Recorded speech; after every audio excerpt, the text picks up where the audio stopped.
Hey again, this is chapter 3 of part 2. Another Friday, here we are. Hope you're enjoying it, because here is a really juicy episode. Okay, enjoy it. Bye. Chapter 3.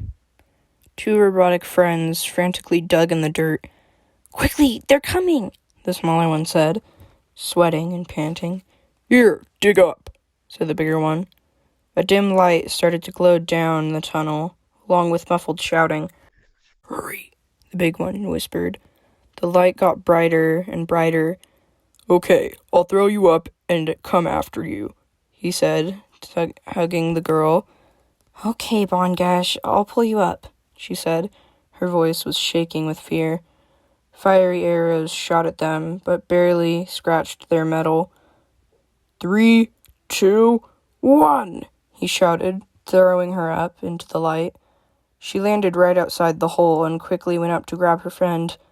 Bongash! She screamed, seeing the blasts of magic hit him. It's okay, Azzy, he said, grabbing her hand. I'll be fine, he whispered. And a moment later, a huge blast blew up the tunnel. It took Azzy flying into the air and away from the collapsing tunnel. Bongash! She screamed. She looked at her hand to see why Bongash had held her hand. Your memory chip? She whispered. Azzy stood up and wiped her tears. Okay, I will, she whispered, as if Bongash had told her what to do. Azzy walked through the woods and was fascinated by all she saw. She had never seen the outside world. She sadly hummed a song that Bongash had taught her as she walked through the woods, looking at all the wonderful things she was seeing. Bongash, oh, I wish you could see this, she whispered, sitting down on a rock. Freya, Vex, Mitaro, and Maychex gathered together and came up with a plan to go for a hunt for the mansion. Maychex, you and Vex should go together. And Mitaro, if you want to ask Raxon to go with you, sure. But I wanted to go alone, just to see how much I can get, Freya said, smiling. They all nodded and set off for the hunt.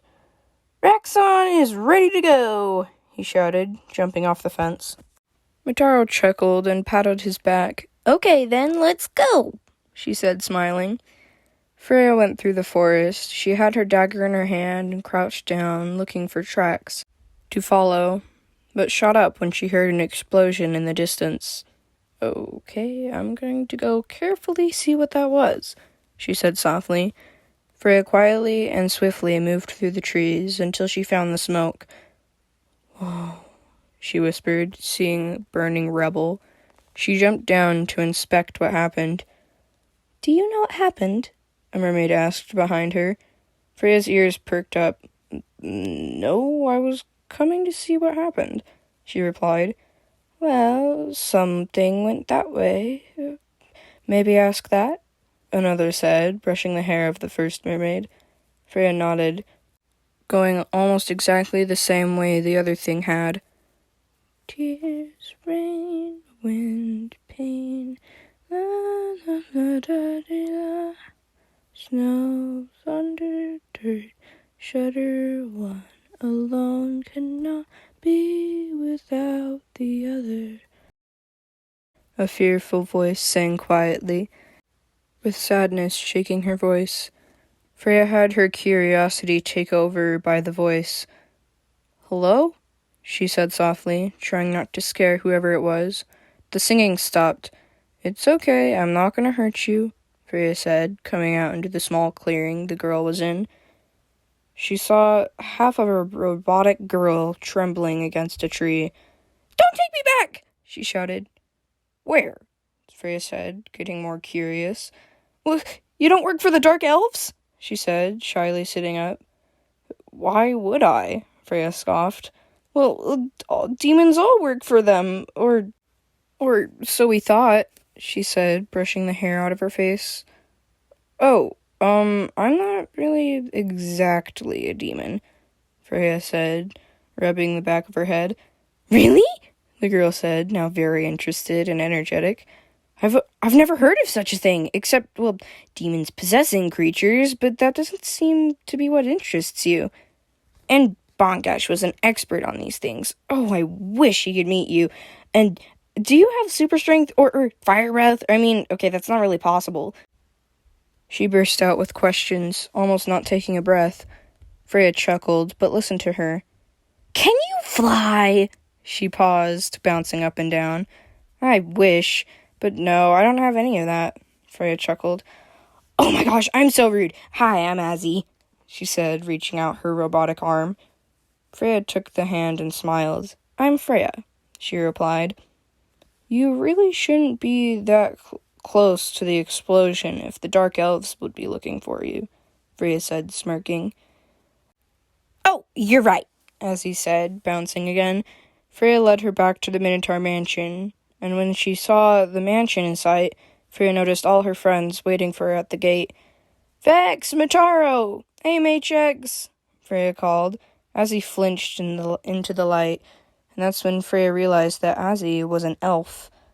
She could see the ears popping out of her hair. Freya, Azzy whispered, holding her hand tighter. Freya reassured Azzy with a smile. Mataro ran to Freya. I thought that explosion would have scared you back here, she said, wagging her tail and hugging her.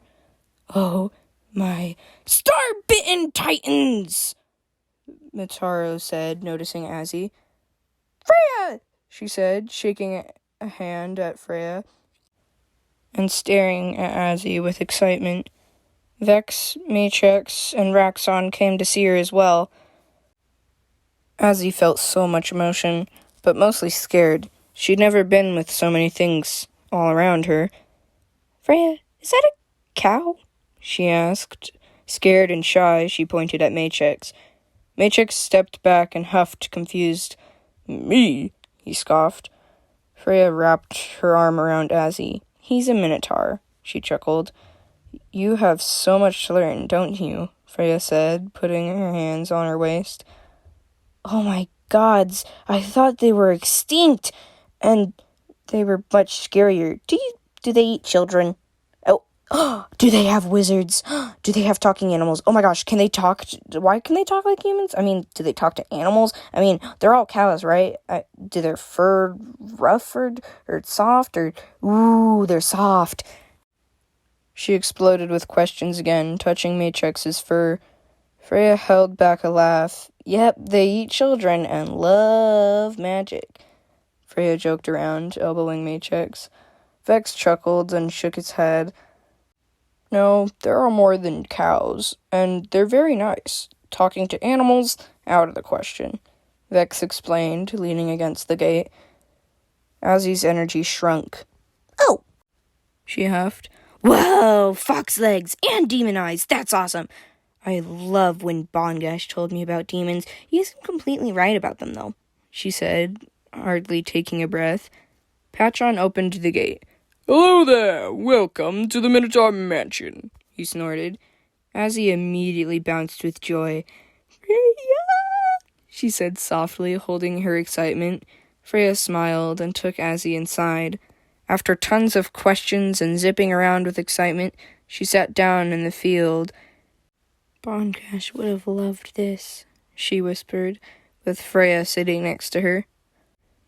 Who is Bongash, Azzy? Freya asked softly, knowing Azzy wouldn't be too happy about it. He was my only friend, until now. He helped me escape, and, he was kind of the prince of these water trolls or something, she said softly, holding back tears. All I have now is his memory chip, she whispered, resting her head on her knees. I'm so sorry, Freya said calmly, putting a hand on her shoulder. Do you have any family we can take you to? Freya asked, soon regretting asking. I was told that I killed them, Azzy said quickly, not as bothered as she was talking about Bongash. Freya moved her hand on the shoulder to a hug. I get it, she whispered. Vex came and sat down next to them. More sad memory talk? He asked with a sigh. Freya nodded. The air chilled around them, and Vex held his head. "Oh, Vex," Freya said, standing up. She patted Azzy to move out of the way. "Hold on," Vex groaned weakly. His gray aura engulfed his body, and he burst out into his fox form. Azzy's eyes widened. "Ah!" she screamed. "So fluffy!" she shouted, hugging him. Vex was shocked, but let her calm down and feel better. "I heard that water trolls are reborn as some sort of water drake," Vex offered, still hugging Azzy. "Then we'll find Bongash," Freya promised. "You don't have to go now, really," Azzy said as they stood at the gate. "No better time to," Freya said, bumping Azzy's shoulder. Maychex, Vex, Freya, and Azzy were heading out to the sea to find the sea salt drake. Chapter 4. They took a 5-day journey to the Village of Eels and searched for weeks. They looked for wild ones, they looked for local ones, and they also looked for caged ones. "Bongash is here. I can feel it," Azzy said, sitting down on the dock. Freya sat next to her. "Well, we won't stop looking until we find him," she said, putting an arm around her shoulders. They watched the sunset and leaned on each other tiredly. Azzy then fell asleep on Freya's shoulder, but Freya didn't mind. She sat there and took in all the smells. A gurgling roar came from under the water, and a webbed claw snatched Azzy, waking her up and pulling her under the water. "Freya!" she yelped before submerging into the water. "I got you, Azzy!" she shouted and dove into the water after her. She looked around but couldn't see anything under the cold, dark water. She focused hard, and her orange aura seeped out like tentacles. She saw a pile of metal and bones, scraps and flesh, but no Azzy. Freya turned around to see a tentacle-covered fish face staring her down. The tentacle was wrapped around her, and she saw Azzy unconscious in the tentacles as well. Freya kicked and shoved at the tentacles, all while trying to keep air in her lungs. Freya could feel power rushing through her, like an infection of adrenaline. Her aura surrounded her and solidified her, burning the tentacle holding her. A bubbled screech came from the beast, and Freya gained an air bubble in her aura. She noticed that the aura was the last control of Fekfonus. She was mostly protecting Freya, but Freya wanted to use it to save her friend, too. She grabbed all the tentacles that lashed at her, and by touch it burned the blubber and dug into the bone. She grabbed a tentacle and climbed up to the head. At this point, the beast was trying to get away from her. She didn't know exactly what the aura did to her, but it made her feel like a flaming beast with infinite energy. And a snout? "Freya!" a gurgled voice shouted from above, but Freya ignored it. Rage boiled in her chest, and she spit out lava at the beast, straight in the eye. And when the lava stopped, she felt different. She opened her eyes, and to her surprise, she took a full fox form, similar to Vex. She was glowing and had 3 tails. Her eyes were pure black, and 4 magenta orbs floated around her. She bit the tentacles holding Azzy, and grabbed Azzy's shirt in her mouth. Freya growled as she tried to swim up, but she was running out of air. "Freya!" a shouting voice gurgled, and a moment later, the water got frigid and cold, and Freya saw Vex swimming down to grab Azzy. She and Vex got up and jumped onto the dock. Then Freya shook herself off. "Freya! Oh my gosh!" Mitaro shouted, running over and hugging her as tight as she could. "Why did you do that alone?" she shouted, tears streaming down her face. How did she even get here? Did she just come late? Vex started doing CPR on Azzy, even though it was hard to do with her metal limbs. No, Vex, Mitaro said, wiping her tears, like this. She grabbed some of Azzy's circuits and zapped some wires together. Then, Azzy shot up. "Freya, whoa! You were just like, rawr!" And then it was like, blah, blah, blah, blah. And then I was like, pretty sure I meant like, you're so scary. And then like, we boomed, and then like, rawr! And then it died. And then you were like, you were awesome, she shouted. Freya, look at you! She cried again, shooting into a hug. Freya wagged her tails and hugged Azzy with her head. Freya? Vex said, now concerned that she wasn't speaking. Freya yipped something. What? Maybe I'm out of breath.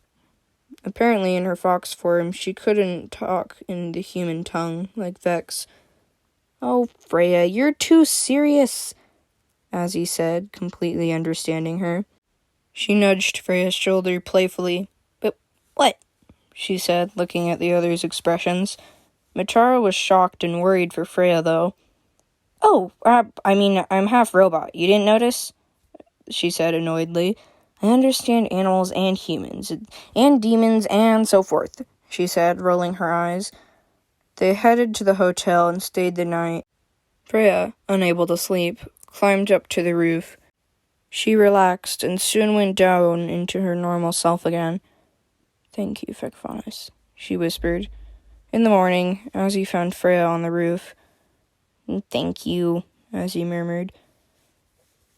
Vex and Mataro went looking for more sea salt drakes, and so did Azzy. Freya went to get food for everyone. Matrix followed her and helped her reason with the traders. Hey, I remember you. You want some dumplings? A familiar voice chuckled. Freya looked over to see the man who had given them the boat last time. Hello, Freya said, wagging her tail. Yes, please, she said, smiling. All right, that'll be 10, he said, grabbing some bowls.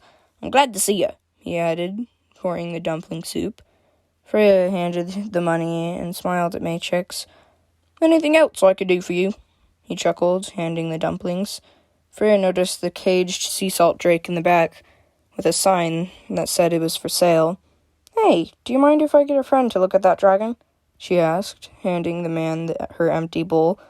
The man was shocked at how fast she ate it. Yes, he's tied. The big beast tore down my shop. 'Cause, he had nets all over his eyes and stuff, he said, stepping aside so that she could get a better look at him. A while later, Freya found Azzy sitting on the dock crying. Freya told Matrix to stay there. As she walked up to her, Azzy, I think I found Bongash, she said, crouching down next to her. Azzy sniffed and looked up at her. Really? She squeaked, trying to smile back. Freya stood up proudly, and Azzy shot up. Okay, what are we waiting for? She shouted, hugging Freya. Boom! Okay, so I hope you liked it. This was totally, super fun. And I love Azzy. She's such a nice character. But you know me, I have so much evil in my heart, so someone's going to die eventually, and I don't know who. Yes, I do. I do know who. But it could be anyone. It could be Rexon or Vex or someone dying for real. Except for Vex and Mataro kind of have this thing going where they kind of fake their deaths a lot, which is kind of funny. But anyway, I hope you enjoyed these 2 chapters, and I will see you next Friday.